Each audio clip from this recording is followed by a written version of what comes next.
அஸ்ஸலாமு அலைக்கும் வரஹ்மத்துல்லாஹி வரகாத்துஹு. பிஸ்மில்லாஹிர் ரஹ்மானிர் ரஹீம்.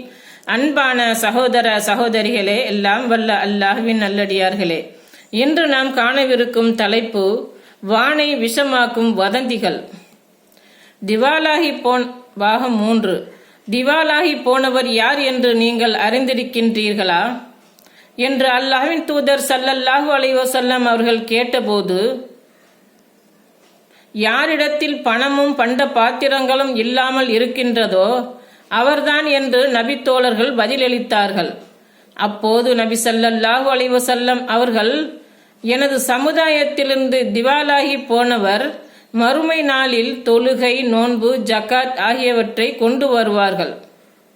மேலும் அவர் இன்னொருவரை திட்டியிருப்பார், அவர் மீது அவதூறு சொல்லியிருப்பார், அவரது பொருட்களை சாப்பிட்டு இருப்பார், அவரது இரத்தத்தை ஓட்டியிருப்பார், அவரை அடித்திருப்பார். எனவே பாதிக்கப்பட்ட அவருக்கு இவரது நன்மைகளில் இருந்து அல்லாஹ் வழங்கி விடுவான்.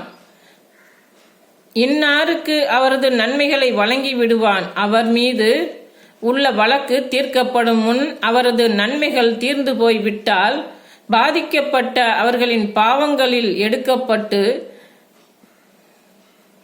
இவர் மீது எரியப்பட்டு பின்னர் நரகத்தில் தூக்கி எரியப்படுவார் என்று சொன்னார்கள். அறிவிப்பவர் அபூ ஹுரைரா ரலியல்லாஹு அன்ஹு, முஸ்லிம் 4678. இது நாம் வதந்தியை நம்புவதால் ஏற்படும் 4வது தீய விளைவாகும். பொதுவாக இதுபோன்று வருகின்ற இமெயில், எஸ்எம்எஸ்களை நாம் புறக்கணிக்க வேண்டும்.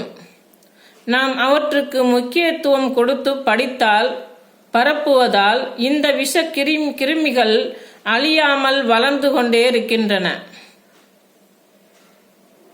கள்ள வெப்சைட்களும் கருப்பு இமெயில்களும் இன்று உலா வருவதற்கு இதுதான் காரணம். இது நாம் வதந்தியை நம்புவதால் ஏற்படும் 5வது தீய விளைவாகும். அஸ்ஸலாமு அலைக்கும் வரஹ்மத்துல்லாஹி வரகாத்துஹு.